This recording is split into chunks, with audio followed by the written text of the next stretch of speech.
1997 BMW 316. As you can see, this is the compact version.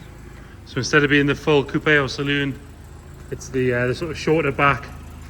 I believe they have something to do with Z3 chassis, don't they? So this is the 316. Really low mileage, this one. 47,890 miles. If you check the description, we'll detail what we know about service history, where it's been, number of owners and all that sort of stuff. You'll notice we've got this one running from the start, where we normally would start the car towards the end. The battery on this one's a bit flat, so I've boosted it. We'll leave it running. It does seem to be taking charge. I had it on charge for about half an hour before, and it went from nothing to giving me some ignition lights. So that battery may come back. It's a relatively recent battery by the looks of things, or it's not. At least it's not the original. We'll have a look at it in a second. But presume it needs a battery. If it doesn't, then it's a bonus. Start by having a look at the bodywork. Obviously, it's this nice deep red metallic, as you can see there. If we look down this driver's side, you can see it is nice and straight all the way down there. The body line's nice and sharp. On this front wing, nice and clean around the arch. No sign of any marks at all on this arch area above, all the way up to the bonnet. Coming down the wing, we've got one little scratch just there above the indicator, but that is all that's there. Good wheel and tyre on the front, alloy wheels, nice decent quality tyre, plenty of tread in that. It looks like it's a coupe, yeah, it's a coupe tyre. Coming down this side, the sill all the way along, nice and clean and tidy. These sort of E36 era BMWs can be quite bad for rust, but this one seems to be pretty good. Coming around the driver's door, there's no real marks or anything to note, apart from we've got a little chip just here and a little scratch just there, all in the same spot. Around the handles, all nice and tidy. The windows are nice and clear, they've not had any dodgy tints or anything put on them. Coming up this A-pillar, that's all good. Leading edge of the screen's nice. Got a couple of marks just in the middle here from bird poo that one's polished off. But other than that, the rest of the roof nice and tidy, not full of ripples or dents or anything like that. Coming down the rest of the driver's side, again, you've got a tiny little scab just appearing on the corner there. Can you just see if I get right on top of it? And another one, a little bit bigger, that's broken the paint at the back where it meets the bumper. Another good wheel and tyre, another coupe tyre. Rest of the rear quarter, all nice and tidy. No marks or anything on that. One of the hot spots out for corrosion on these are these seams, which on both sides you'll see lovely and clean and tidy. A little bit of lacquer peel here and there, so there's a little bit on the trim underneath the boot lid on both sides, same spot. Pretty common on a red car of this sort of era. You've got a sort of bigger section here on the rear passenger shoulder. Both rear taillights nice and bright, clear, there's no cracks or any moisture in those. Round the rear screen, that's all good as well. Rear windows nice and clean too. Supplied by Mill by the looks of things. All the plastic on the car, lovely and clean, it's not dried out or cracked or covered in back to black. This rear arch on the passenger side, a couple more scabs of this rear section, nothing down the bottom there, that's all good. And you've got a little sort of fingerprint sized bit of lacquer there. Another good wheel with a coupe tyre. Again, if we look down this side, you can see it is nice and straight, not full of filler. It's all one colour.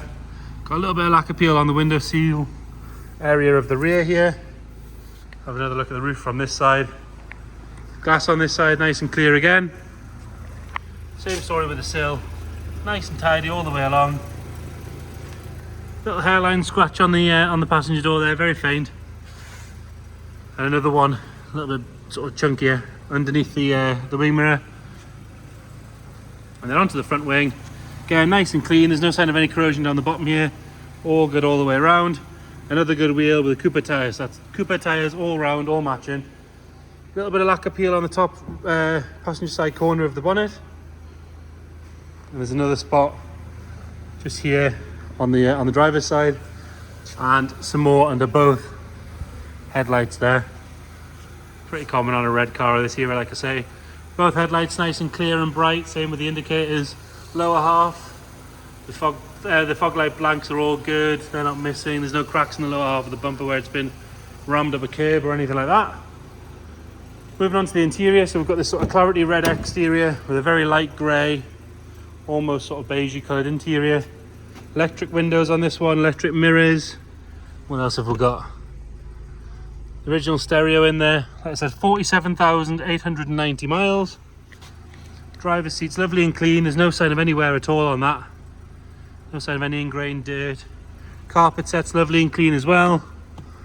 Backs of the seats are good, they've not been kicked or had these stretched or anything like that. Rear seats are lovely and tidy.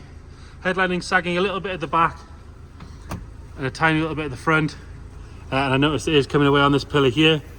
So that wants the headlining done. Doesn't matter whether it's sagging a little bit or a lot, it's all the same job to get it done, isn't it? Open the bonnet while we're there. Coming round into the boot, and I did notice that the rams are a little bit weak.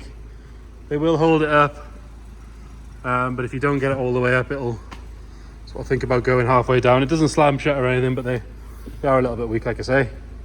Nice and clean in the boot. Parcel shelf's not been cut for any speakers or anything like that. There is a full set of mats in there, but we've pulled them out just to show you the carpet. And again, if you want an idea on how good the owners have been, I've had a set of carpet cut to keep the boot floor clean, which is lovely and clean in there. BMW first aid kit's still there as well, that hasn't gone missing yet. Nice and clean on the rear, on the passenger side, sorry. And same goes with the seat. No sign of any wear, no stains, no rips, no tears. Carpet's lovely and clean. The front of the dash is all good. Even the pixels on the stereo and things are all still there. They haven't worn out. Obviously, mechanically, it's been running this whole time. Temperature gauge hasn't shot up or anything like that. Starts happy as soon as you put a booster on it. But like I say, battery-wise, it's got a Unipart on it. It doesn't look to be ancient. But I would presume it needs one. If it doesn't, after a bit of use or a bit of charge, then it's a bonus, isn't it? Around the strut tops, that's all good. All nice and tidy here. No sign of any corrosion down the bottom where it can normally come through. All good around here. So this one's Calypso, red metallic. It's good to know. A bit of a look underneath. It's not dropping any fluid or anything on the floor. That 1.6 litre petrol engine. So there you have it. 1997 316 compact. If you've got any questions, please get in touch. Thank you.